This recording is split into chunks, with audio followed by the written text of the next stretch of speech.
Raw after Mania, they were talking about WrestleMania 35 being one of the best of all time. Well, guess what? This Raw right here, this one could have been the Raw of maybe 2019, maybe 2018. This Raw was lit, you guys.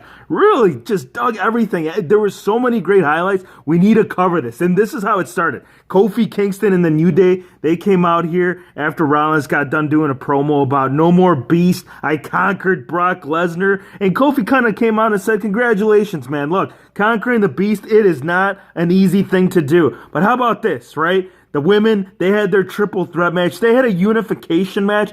How about we unify the WWE title and Universal title? So it was a challenge for the main event for both titles. So this is the beginning. We'll get a little bit more in depth with this as the night goes through. The Revival needed to know, as well as the rest of the WWE universe, was it a fluke that they captured the Raw Tag Team titles at WrestleMania? They had a rematch. They had a rematch right here for the titles. And guess what? No, it wasn't a fluke. It was one of those things where these guys have worked all throughout the years to show nothing. I mean, yes, Ryder, he captured the IC title back at Mania, but that was several years back. I mean, this guy, he's still been here through it all, and now that they're tag team titles, rightfully so, I think I know there's a lot of Figgy lifers that aren't necessarily a big fan of Ryder, but Hawkins, dude, when you combine the two right here, this is cool. I'm just glad that his streak is over. But yes, they retain the Raw tag team titles. A night of returns and debuts. Clearly not these two, right? Kurt Angle, he's on its way out. And Baron Corbin, I don't even know what he's still doing here. Anyways, Baron Corbin, he was flapping his gums as usual, just running his mouth, saying about what he did and what he's going to do. And Kurt Angle's like, you know what? Congratulations, man. You deserve it. So he was about to shake him, but no, he didn't get the shake. Instead, he got the shake, Angle slam, to Baron Corbin. But right here, okay, for me, it doesn't make much sense because, like I said, Kurt Angle's on his way out. Lars Sullivan, he made his debut, or would you call it return? This actually was supposed to happen months prior to WrestleMania, but now they finally brought him into the picture. And this guy right here, he brought the freak accident. He picked up Kurt Angle. This guy can fly too, by the way. This guy can go up from the top, which he did, and he dove off the top, man. That was kind of cool. I guess it's a good way. I mean, if you really want to make an impact, on whatever brand you end up going with, you want to attack one of the best. And Angle, he fits that category. But where do you guys want to see this guy? I mean, remember, next week, shakeup, Raw, SmackDown, many potentials, many different scenarios that you can put this guy in.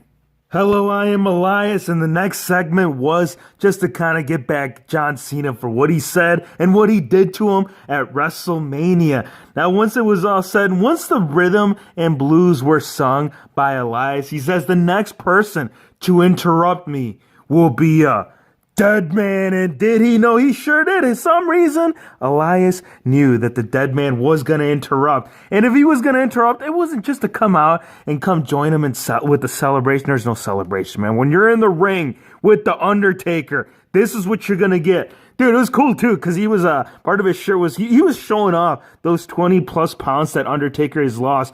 Dude, best shape. I think Undertaker might be in the best shape of his life. But he came out, chokeslam, and tombstone Elias. After all those weeks of seeing Lacey Evans just coming out and doing nothing, right? She would stand on the rampway. Well, today, she still stood on the rampway, but she did a little bit more. She did a little extra. After, right here, Becky Lynch threw an epic promo. She slapped her, man. She slapped her, and Becky wasn't going to take it, so they both brawled it out. They went at it, and this is kind of a big move. I mean, keep in mind, right here, we have the Unification Women's Champion, right, for Raw and SmackDown. So it's crazy that the woman that hasn't even had a single match, has she had a match? She had a match in one of those Battle Royales, Rumbles over the top, but I don't think she's had at least on the main roster, over there on NXT, she was doing it, whatnot. So it makes sense. That big push that they were talking about for Lacey Evans, this isn't Lacey Evans. We got to make a substitute. I can see what they're going with this right here, and I think it's a great way. If you're going to do it, what better way to do it against the women's champion right there? Dean Ambrose last match on Raw, and it really wasn't much of a match. I mean, he was supposed to go in there against Bobby Lashley, but it never even started. I mean, this guy was frustrated. That's my expression. When you walk into WrestleMania as the IC champion and you walk out empty-handed. So, yeah, it did start in the ring, but they ended up taking it all the way over here by the ramp area, all the way by the announce team. And Renee Young, she was there. She said, my baby, come back. But yeah, he got put through. He wrecked him right through the announcer table, and he just left him laying just like that. So where's he going to go, man? Where do you guys want to see Ambrose go from here? It is sad to say because I don't think this is a story, you guys. I think it's actually an official thing where Ambrose is actually leaving. So it might be just taking a break from wrestling, maybe like doing some kind of movie. I don't know, man. What do WWE superstars do after they retire, especially at his age, man? He still has a lot left. Hey, let's go. Sami Zayn came back with that energy that we all love. Well, at least in the beginning. At the end, it's a different story. It turns 360 on us. He came out. He said, you know what? Glad to be back. Let's have a match. What's the first thing that I want to do when I'm back? I want to get into some in-ring action. You know who answered the call? Finn Balor. Balor came out, and it wasn't just a regular singles match. No. The IC title was placed. It was put on the line.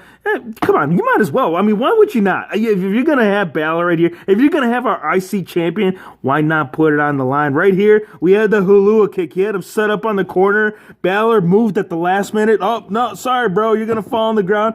Going up to the top. Coup de grace. 1, 2, 3. Bro, like how? Why? You come back just to take a loss. And I think this is the reason why we got the heel turn from Sami Zayn. He says, I don't care about any of you, yada, yada. And he just says, dude, it almost sounded like I'm not even interested in wrestling. But keep in mind, when you're a heel, you're going to say anything and pretty much anything to get the crowd against you. But where is he going to go? Where is he going to go from here, right? How do you return and then just end up losing the match? But yes, Sami's back.